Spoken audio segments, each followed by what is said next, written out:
Okay, so here we are, or at least I am. Believe it or not, Chad and I need a little bit of time away from each other and we don't always do things together. I am here with my family and this is Big Trinity Lake. We were planning to go to Grand Jean. Chad and I made a video about the Sawtooth Lodge and Grand Jean, Idaho a little while back, and you can see that video right there by clicking that card.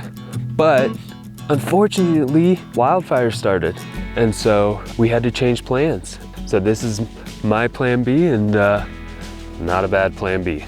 I have never been here before. The interesting thing about this lake is that the season to come up here is really short. It's about 8,000 feet in elevation, and it's open between July 15th and October 15th. And that's because it snows up here. It's actually kind of chilly, it's raining.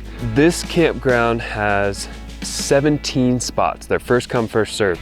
So you have to get up here early to get one of these spots. Obviously, if you want to backpack into this area, there's spots around there. Getting up here, it was about a 3-hour drive from Boise. Do you need a 4-wheel drive to get here? That depends. How much do you like your car? Sarah believes her car can go anywhere. And so we got here with a 2-wheel drive. Oh, other thing, first thing, we hopped out of the car, boom, mosquitoes were on us. Mosquitoes are bad here. I get it. You're in the outdoors. There's always gonna be mosquitoes. I spend a lot of time in the outdoors. This is bad. Bring a lot of mosquito repellent. We brought an actual mosquito tent that really works out well because you're right next to a body of water. You're right, I'm standing in a swamp. So we've been here a whole 2 hours and there is a moose in the lake. I can't tell if it's a male moose or a female moose. It's big though, it's really big. I don't see horns. You don't see horns? We think it's a female. Sarah doesn't see horns. A good rule that I learned from Mr. Hank Patterson was when you see a large animal like that, don't be running up on it. Don't be trying to tickle its nuts. Don't be trying to take it home as a pet. You know, moose are great when you see them from the safety of inside your car. Listen, Hayden and Sarah don't know how to pump up. What? We don't. Stand up paddleboard properly. He just jumps in right here when there's like 1 PSI left to pump out. You gotta get the butt out. It's all in the butt out. This is the professional way to pump up stand-up paddleboard. I don't think it is. So when you go to the lake next time with the family, make sure you're doing the proper form. Look at that, it's already full. See? It's because of the form. So here's the thing about Big Trinity Lake is that the road around it is this U. It doesn't go all the way around it. And as you'll see coming behind me, a lot of people will bring their 4x4s or their trucks down here looking for a day use spot. And there is no day use spot. So these people will go by us and then they'll get to the end over here, which will be a dead end, and then they'll turn around and they'll come back by us. And here we go, 5 minutes later. Our ATVers have turned around and we'll be passing back through our campsite in 3, 2, 1.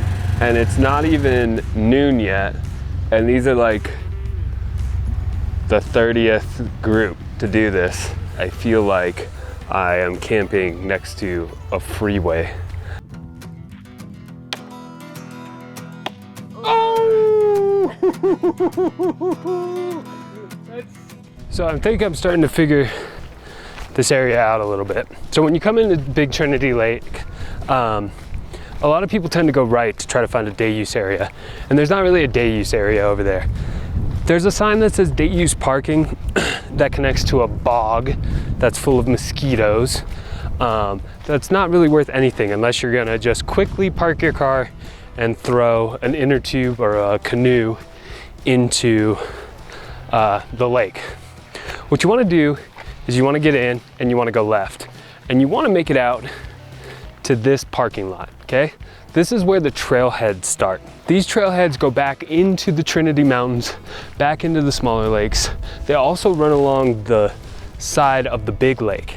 And along there, you can find great day use spots, okay? Places that aren't full of mud.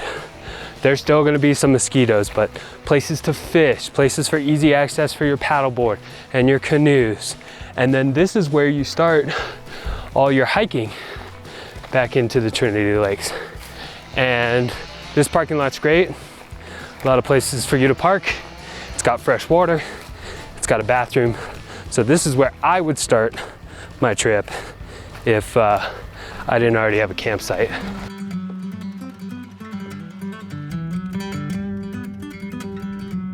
We've come to a crossroads and we have finally found a sign. Thanks, Sarah. Sarah really wanted a sign. So we got Green Island Lake where?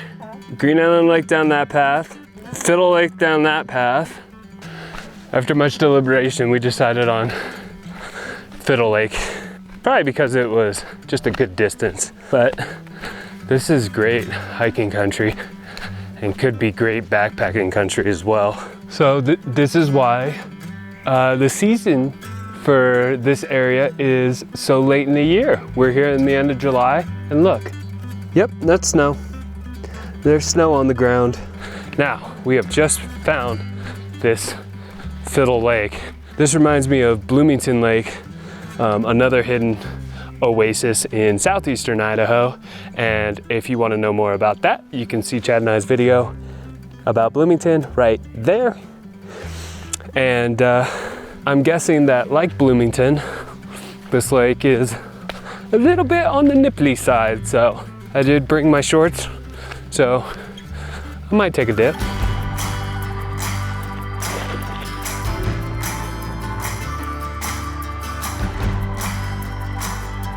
You look like a pussy, just do it.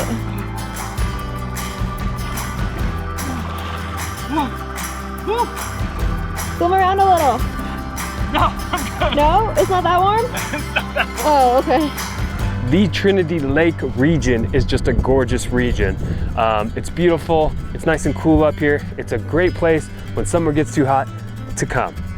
Now, there are tons of mosquitoes up here. Also, a lot of four-wheeling, ATV, razors, whatever you call them up here. I personally am not a fan of that, but if you are, it's a great place to do that. If you're not, what I would suggest to you is parking at Big Trinity Lake and backpacking into the smaller lakes and finding a spot there. And that's exactly what we're gonna do next time. So hit that subscribe button so you don't miss that video and other videos adventuring in Idaho and beyond. Follow us on social media. If you have any questions for us, we'd love to see it in the comment section below. Thanks for watching. We'll see you next time.